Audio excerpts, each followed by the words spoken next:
Hola, buen día. Bueno, vamos a dar inicio a la segunda clase teórica. Recuerden que pueden encontrar los temas y el cronograma tanto para las clases teóricas como para las prácticas en el programa de la materia, que lo subimos como un archivo PDF en el aula después de la hoja de ruta de bienvenida y presentación la semana pasada. También allí mismo van a encontrar los textos que están incluidos en cada módulo de la bibliografía obligatoria. La bibliografía se la subimos mediante un link al inicio de cada clase que actualizamos semana a semana. Esta semana, al igual que la anterior, los textos correspondientes a los temas que vamos a ver, tanto en los prácticos como en los teóricos, se encuentran en el módulo 1, que nuevamente pusimos el link en la clase 2 para que lo puedan descargar.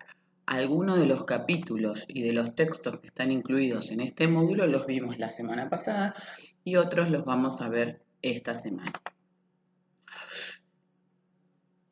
Vamos a empezar hablando del paradigma del ciclo del curso vital, que en psicología se lo llama de lifespan, obviamente por su denominación en inglés, y que ya había sido empleado el término por otros autores, pero nosotros vamos a tomar la conceptualización de Baltes o de Bales. Se define al desarrollo como un conjunto de procesos que se dan durante toda la vida, desde el nacimiento hasta la muerte. Implica una idea de redistribuir los recursos de los individuos como el tiempo, la energía, el talento, el dinero, el apoyo social. Y estos recursos pueden usarse para el crecimiento, por ejemplo, para aprender a tocar un nuevo instrumento, mejorar una habilidad, para el mantenimiento o recuperación, practicar para conservar o recuperar un dominio, o para enfrentar una pérdida cuando el mantenimiento y la recuperación no son posibles. La asignación de estos recursos a estas tres funciones va cambiando durante toda la vida a medida que se reduce la cantidad de recursos disponibles. En la infancia y en la adultez temprana, el grueso de los en la adultez temprana el grueso de los recursos se destina al crecimiento. En cambio, en la vejez empezamos con el mantenimiento y con regular algunas pérdidas. A la mitad de la vida, la asignación se reparte entre las tres funciones. A pesar de que nosotros vamos a ir viendo teorías más tradicionales, nosotros desde la materia planteamos como enfoque general este paradigma del curso o el ciclo vital. ¿Por qué este enfoque? Porque a diferencia de las teorías clásicas, mecanicistas y organicistas, propone una visión integradora del desarrollo. No asimila el desarrollo a un proceso de crecimiento y de despliegue de potencialidades biológicas, sino que busca integrar o incluir todas las etapas del curso vital dentro de lo que es la psicología del desarrollo, la psicología evolutiva. También incluye los factores contextuales y socioculturales en el estudio de los cambios y cobran mayor importancia a medida que avanzamos en este curso vital. Incluye también las diferencias individuales en la medida que acepta que el proceso de desarrollo es un proceso multidimensional y multicausal. Incluye al individuo como propio causante y configurador de su desarrollo, porque concibe que la persona es capaz de establecer metas de desarrollo y considera distintos factores para el cambio: los biológicos, los contextuales, los culturales y distintas dimensiones de análisis que van operando de manera conjunta y que caracterizan su complejidad. Esto les va a permitir a ustedes, como futuros enfermeros, poder desempeñar su rol en distintos ámbitos de la salud, como la promoción, la prevención, el diagnóstico, los cuidados, la recuperación. ¿Se acuerdan? Desde esta actitud humanística que habíamos visto, porque les va a permitir considerar las necesidades de las personas según la etapa del ciclo vital que estén atravesando, con los conocimientos que tengan y que estén sustentados científicamente para poder realizar un mejor abordaje global tanto del individuo como de su familia como de su comunidad. Entonces, como recién les decía, los trabajos de Bales en los años 70 permitieron mostrar que el desarrollo psicológico es multidimensional, ¿sí? Que se produce en diferentes dimensiones, como puede ser la inteligencia, la memoria, y que no evolucionan todas de la misma manera. también es multidireccional, porque algunas capacidades disminuyen con la edad, mientras que otras se mantienen e incluso se acrecientan, que no tiene una manifestación, o sea, el desarrollo no se da de manera lineal, sino que entre los individuos existen diferencias importantes en las velocidades del cambio y el nivel de funcionamiento, algunas ganancias y pérdidas se dan simultáneamente y a veces hay poca transferencia entre experiencias y funcionamientos del pasado y del futuro.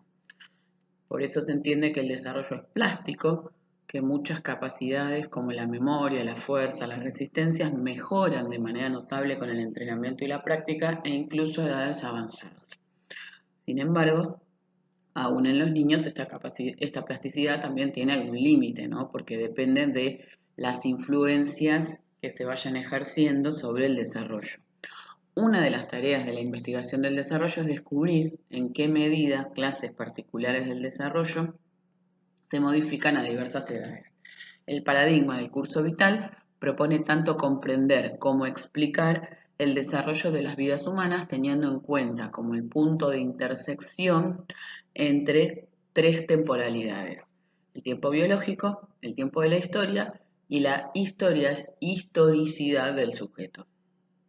Para este paradigma, la edad no explica los cambios, sino que es el contexto general de socialización el que modifica las formas de identificación y los comportamientos. Nosotros la materia la organizamos en distintas etapas del ciclo vital. Van a ver que en el programa cada una de las edades, que eso se va a corresponder después con cada uno de los temas que demos semanalmente, están organizadas, los temas están organizadas y las unidades por etapas del ciclo vital.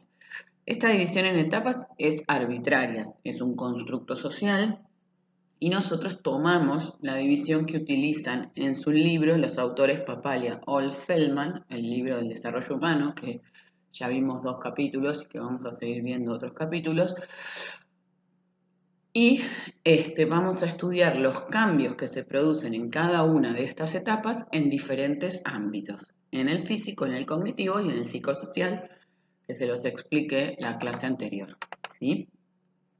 Bueno, ustedes van a tener acá, yo les puse 2 diapositivas, en donde les copié el cuadro de las etapas del ciclo vital que tienen en uno de los capítulos del libro de Papalia y de Old-Feldman, ¿sí? Es la tabla 1.1 y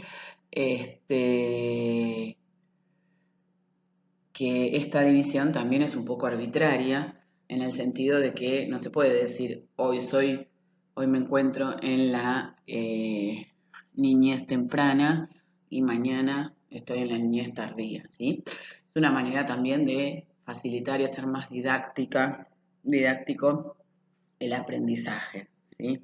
No hay indicadores sociales ni físicos bien definidos, por ejemplo, en la etapa adulta, como la entrada a la escuela o el inicio de la pubertad, que marquen un cambio estricto de una etapa a la otra.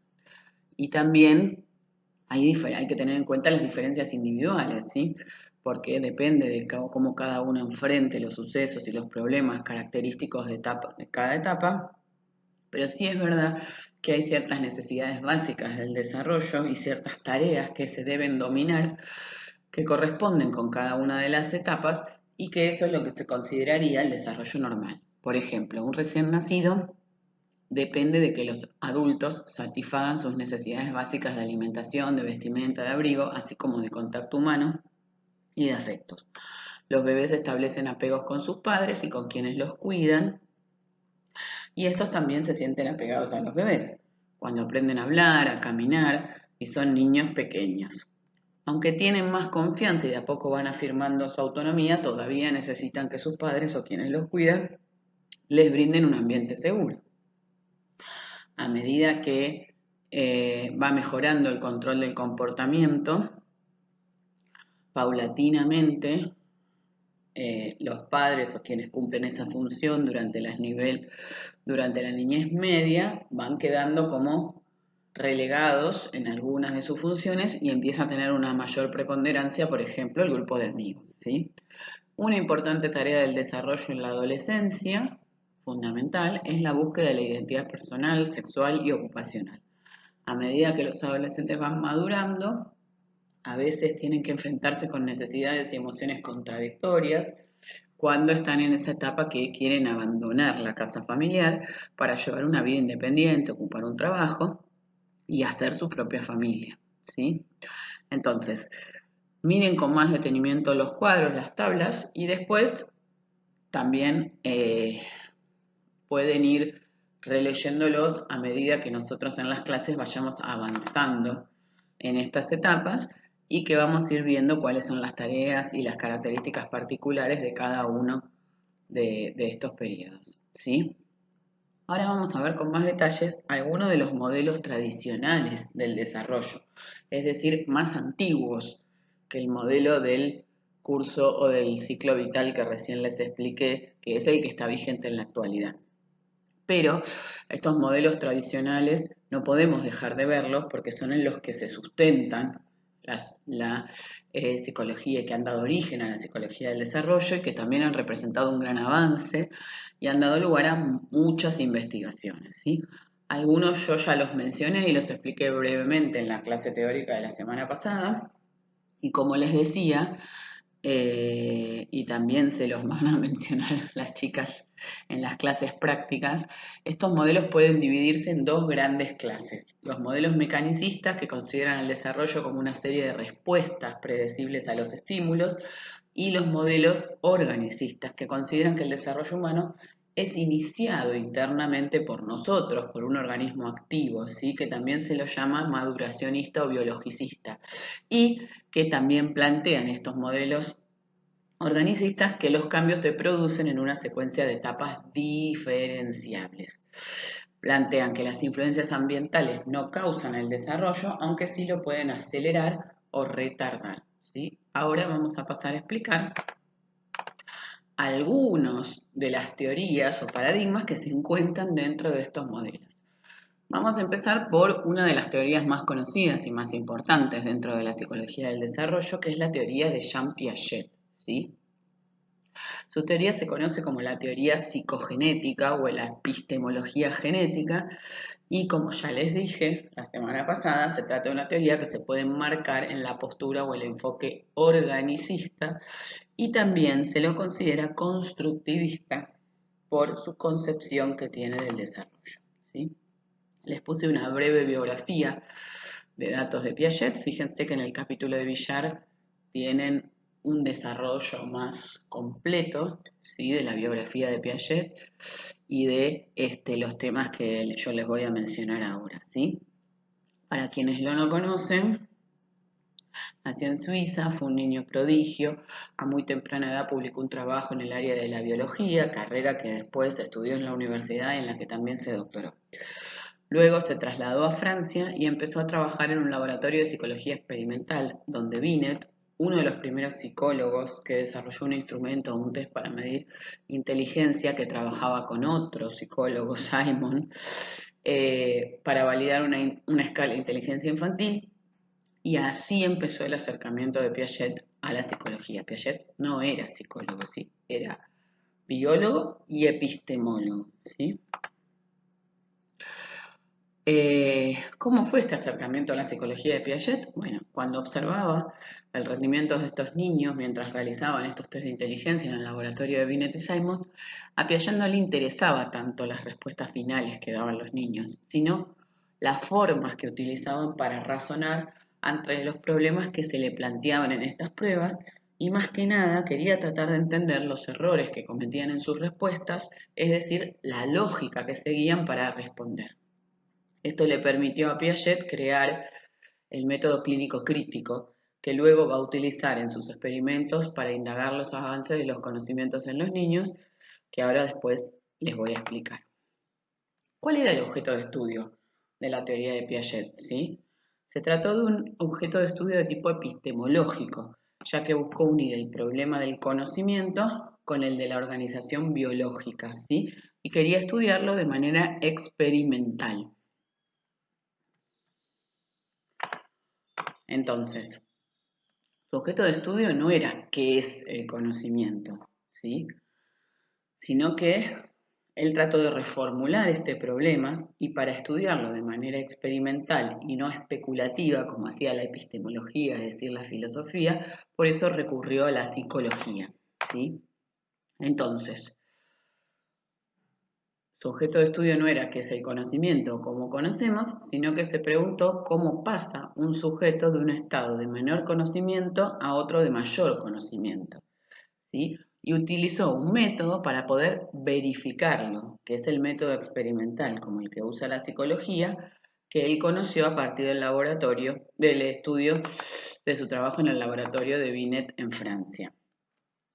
En general se suele plantear que el objeto de estudio de Piaget es la inteligencia o el desarrollo mental, que esa sería como una manera más coloquial de decirlo. Es verdad, él estudió un aspecto del desarrollo, fundamentalmente el desarrollo cognitivo, pero la forma correcta de plantear su objeto de estudio es esta que recién les dije.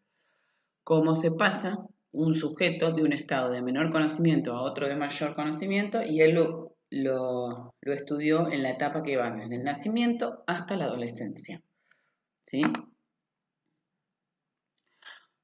Entonces, ¿cómo va desarrollándose este conocimiento?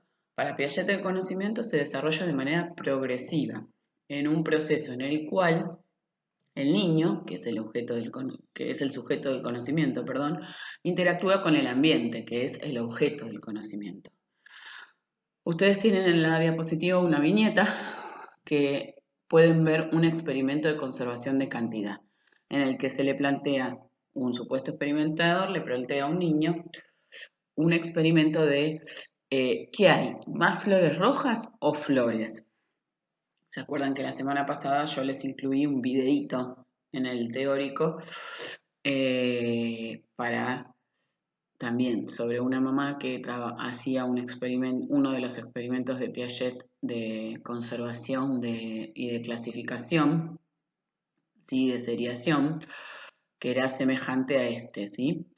En este caso, acá se debe a la conservación de la cantidad, pero el método que se utiliza es el mismo, ¿sí?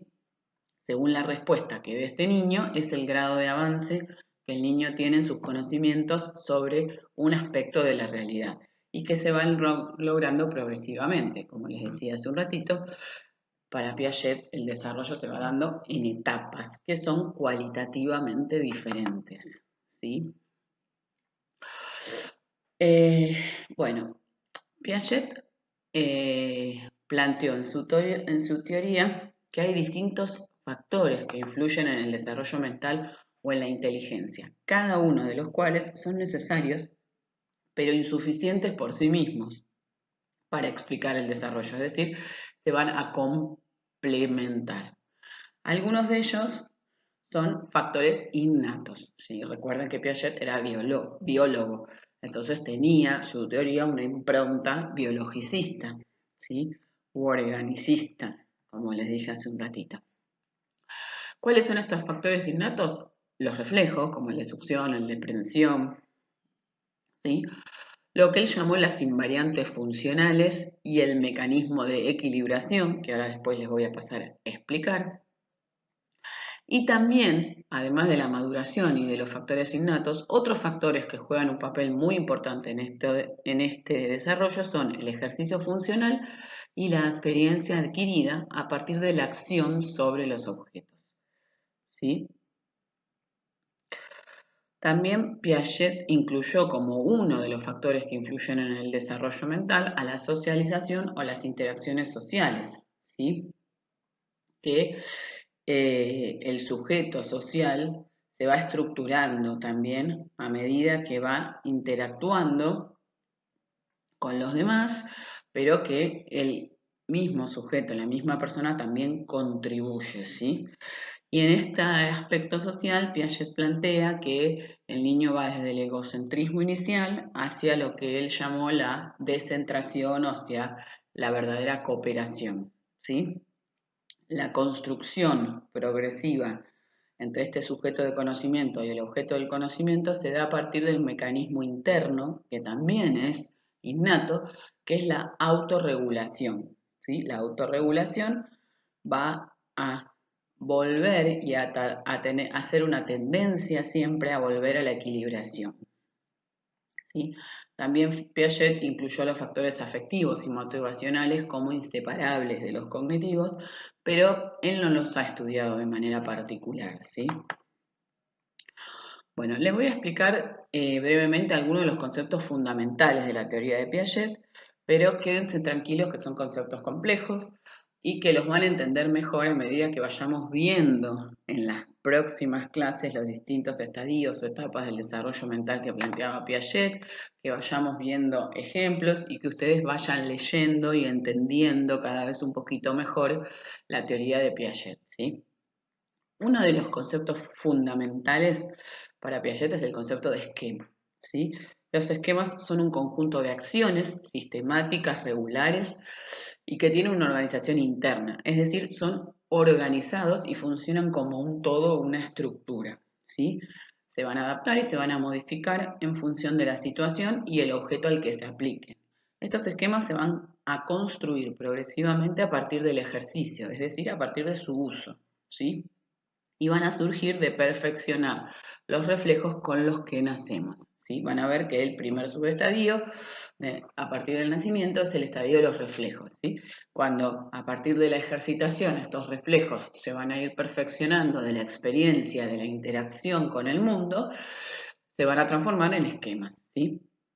Por ejemplo, el esquema de prehensión se acomoda en función del objeto que tengamos que asimilar. No es lo mismo el nene cuando agarra un chupete que cuando agarra una pelota, ¿sí? Los esquemas nos permiten entender y asimilar la realidad y a partir de ellos podemos aprender. Primero van a ser esquemas de acción, ¿sí? En estos primeros estadios después del nacimiento, y luego estos esquemas se van a internalizar y se van a poder abstraer, ¿sí? Después lo vamos a ir viendo.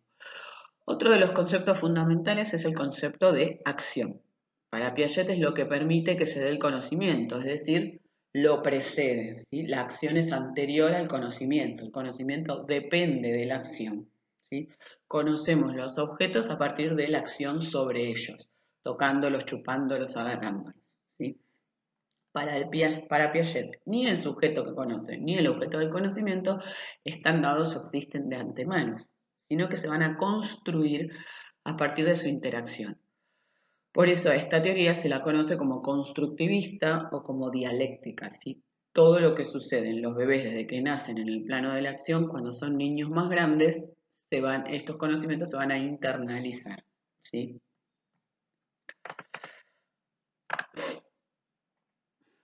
Dos conceptos fundamentales en la teoría de Piaget son el concepto de asimilación y de acomodación, que forman a su vez la adaptación y que junto con la organización son las invariantes funcionales, es decir, son funciones innatas y universales que traemos todos al nacer y que son fundamentales para que se produzca el conocimiento, para que se construya el conocimiento, ¿sí? La asimilación y la acomodación son dos caras de la misma moneda. La asimilación sería cuando nosotros le otorgamos significado a un hecho externo y lo incorporamos a un esquema previo, es decir, integramos esa nueva información a través de la experiencia con el ambiente, y la acomodación es cuando los esquemas internos se modifican, se acomodan a ese objeto que tenemos que asimilar, ya que así como están, los esquemas internos no resultan útiles para poder incorporar esa nueva información o para poder resolver una situación nueva, ¿sí? En el interjuego de estas dos funciones se conforma el mecanismo de adaptación.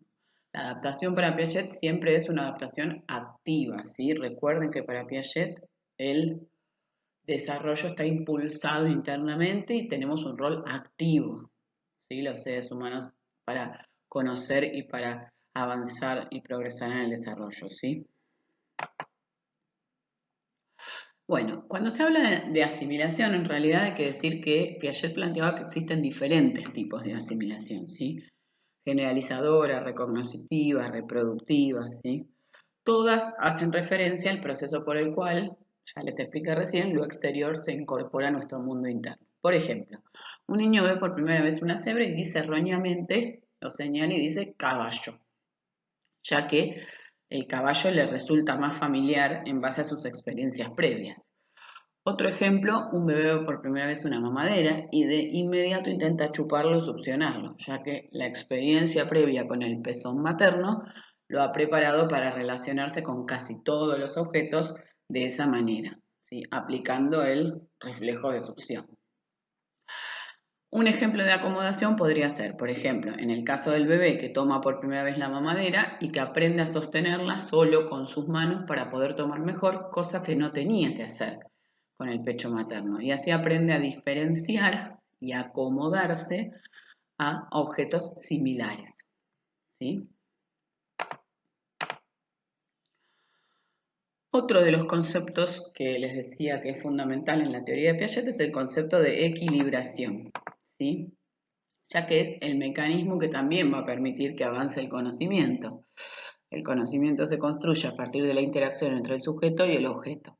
Cuando se produce una perturbación, es decir, un objeto que no puede ser asimilado, que no se puede responder con los esquemas previos que nosotros contamos, ahí se produce lo que se llama como un desequilibrio cognitivo, ¿sí?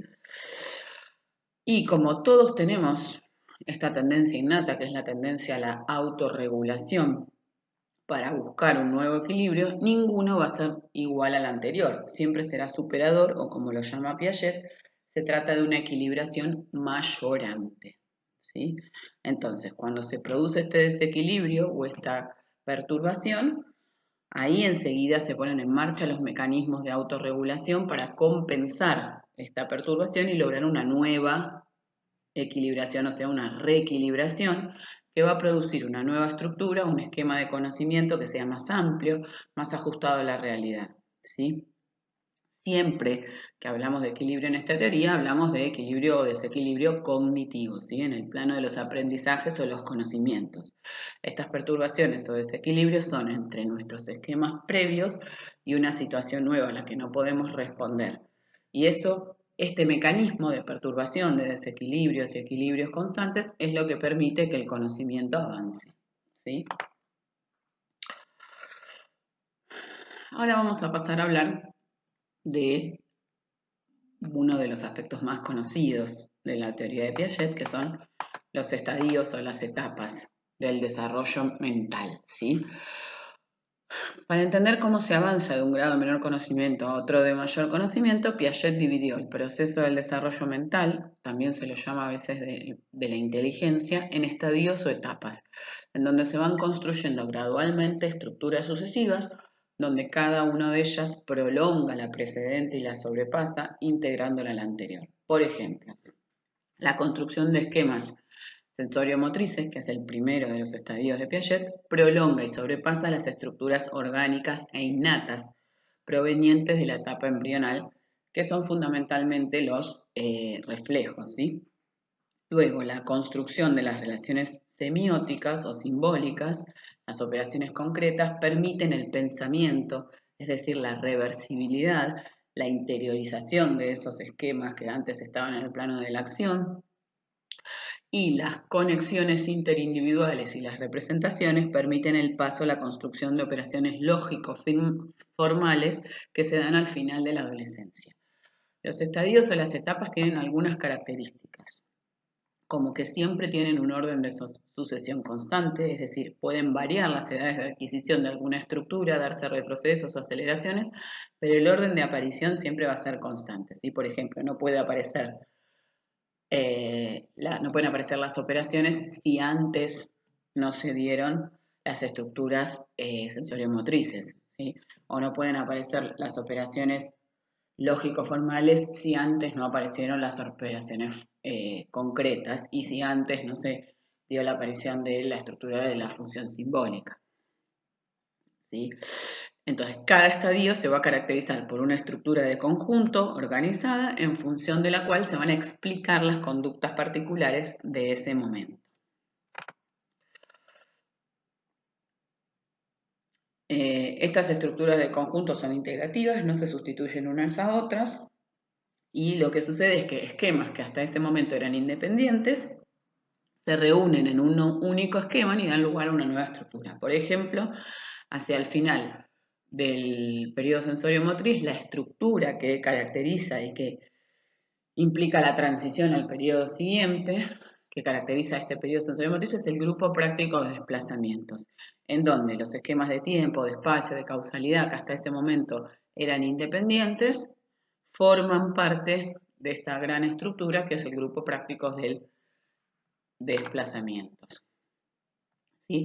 Vamos a ir viendo a lo largo de las diferentes clases, en función de estas etapas del ciclo vital, del curso vital que les hablaba hace un ratito, los distintos estadios del desarrollo mental que Piaget divide este desarrollo. ¿Sí? Cada estadio se caracteriza porque recién a la finalización de este periodo se logra la construcción de esta estructura, como les decía recién, y permite la transición al periodo siguiente. Y esa estructura es invariante y es universal, ¿sí? El desarrollo es semejante para todos los sujetos. Esta es una de las críticas que se le hace. Van a ver que en el texto de Villar ustedes tienen algunas de las críticas que se le hacen a la teoría de Piaget, y una de las críticas es que no tiene en cuenta las diferencias individuales, ¿sí? Que piensa que el desarrollo es universal y que se da más o menos de la misma manera en todos los seres humanos.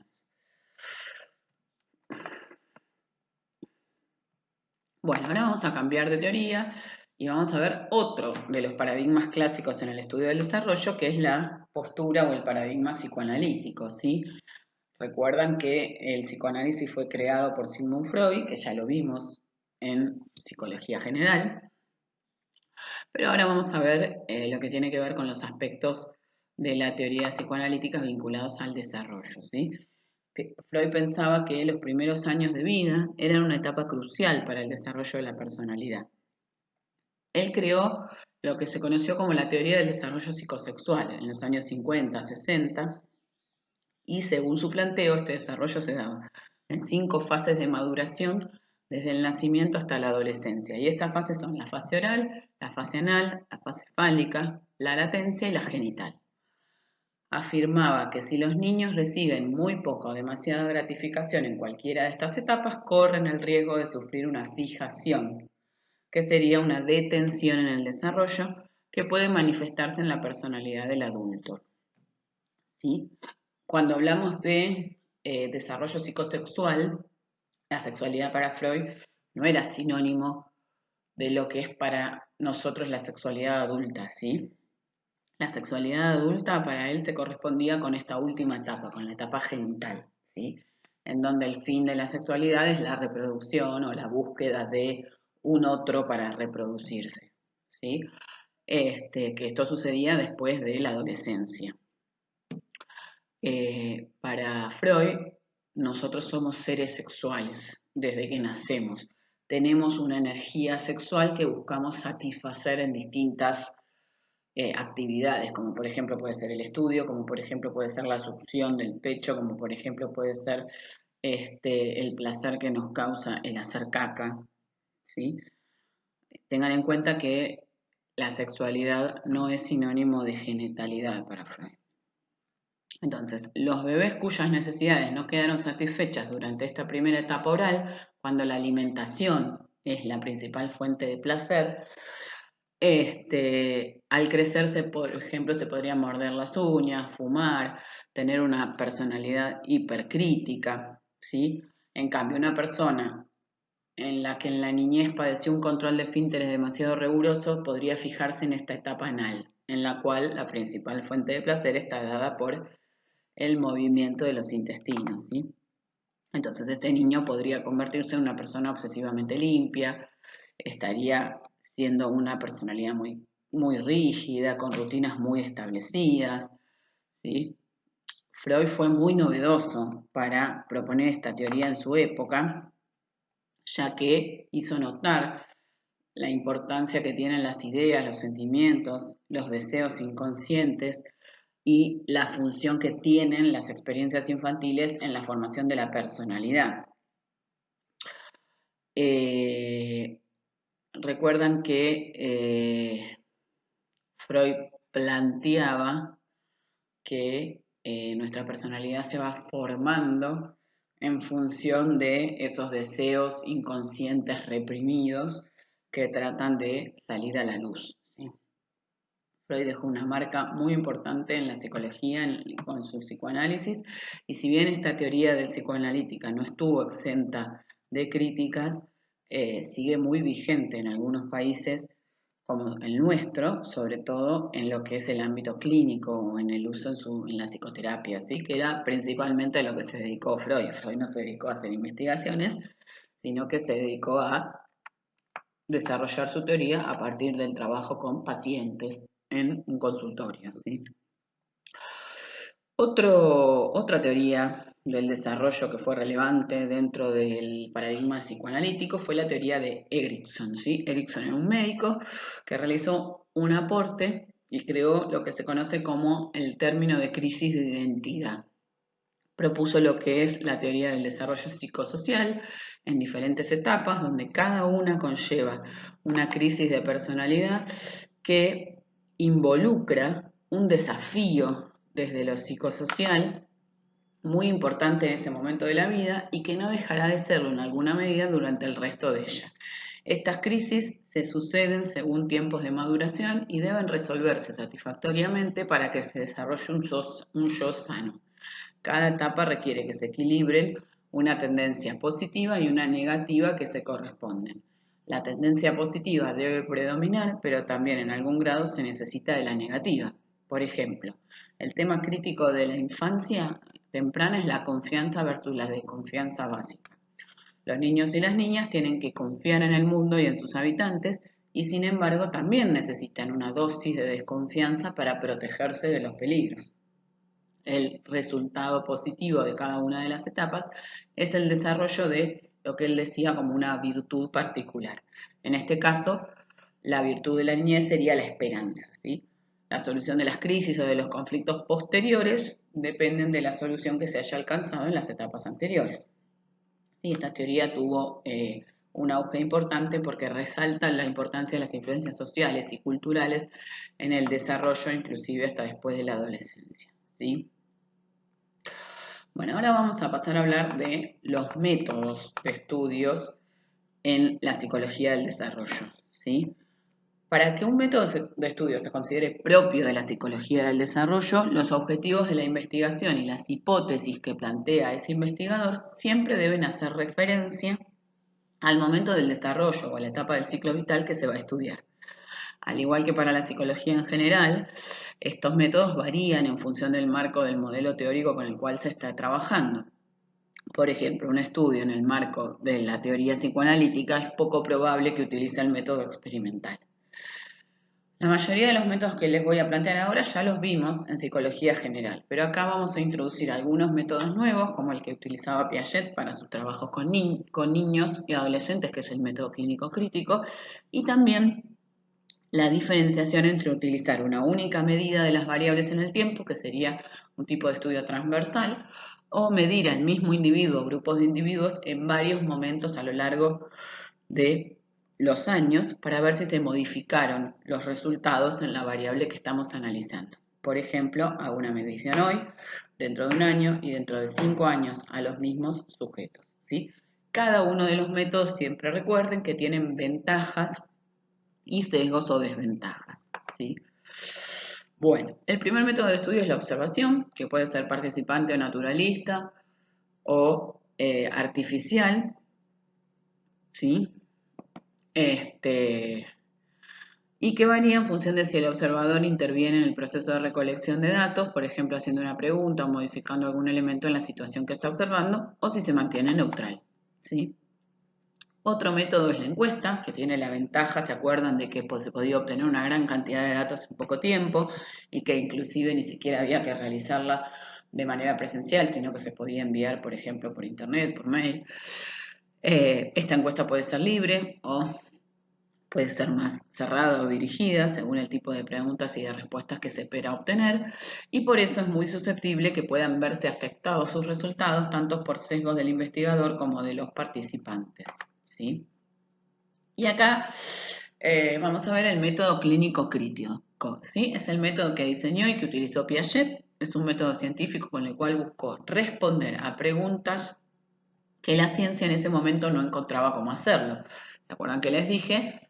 Él recurrió al método experimental de la psicología y lo copió un poco en este método clínico crítico para estudiar el problema del conocimiento de manera experimental y no como hacía la filosofía de manera especulativa, ¿sí?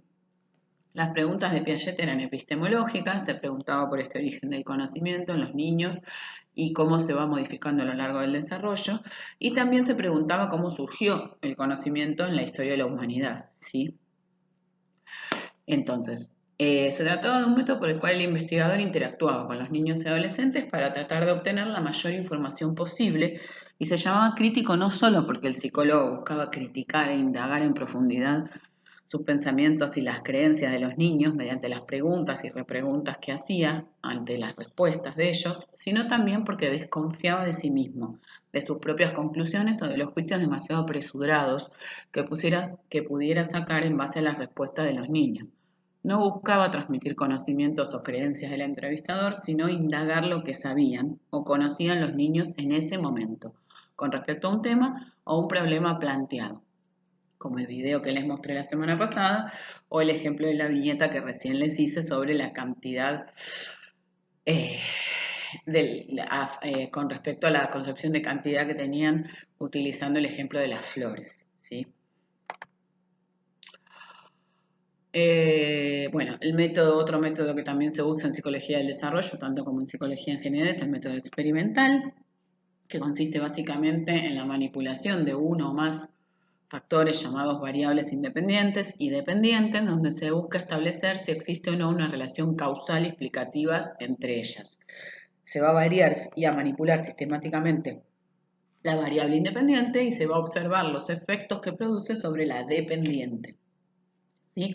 Por ejemplo, un estudio experimental en psicología del desarrollo podría ser la influencia de la atención sostenida, la memoria de trabajo y otros indicadores de el trastorno atencional con hiperactividad en la composición escrita tradicional y online de grupos de niños de entre 10 a 16 años de edad.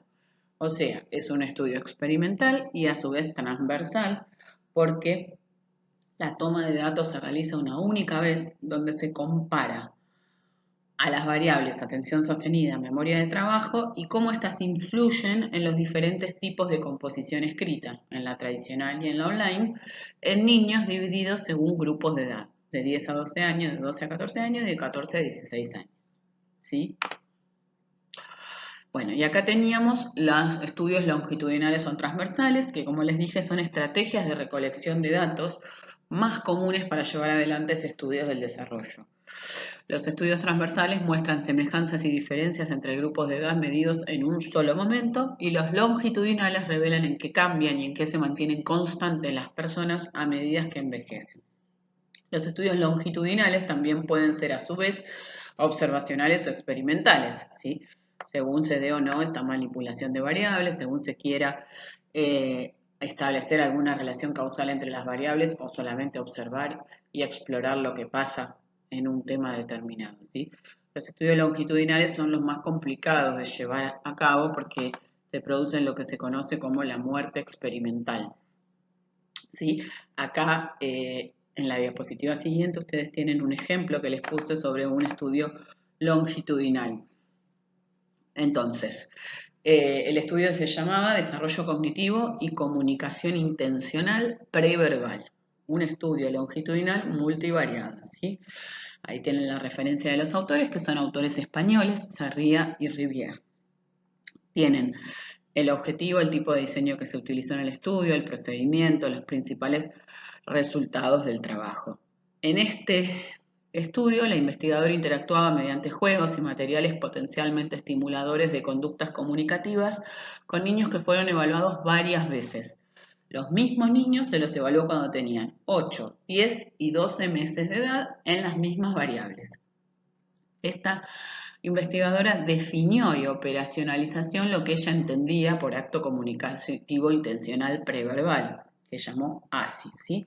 Serían un grupo de conductas que poseen la capacidad efectiva de transmitir un mensaje al receptor y que son realizadas por un sujeto emisor, voluntariamente y con ese único fin o junto con otros objetivos, ¿sí?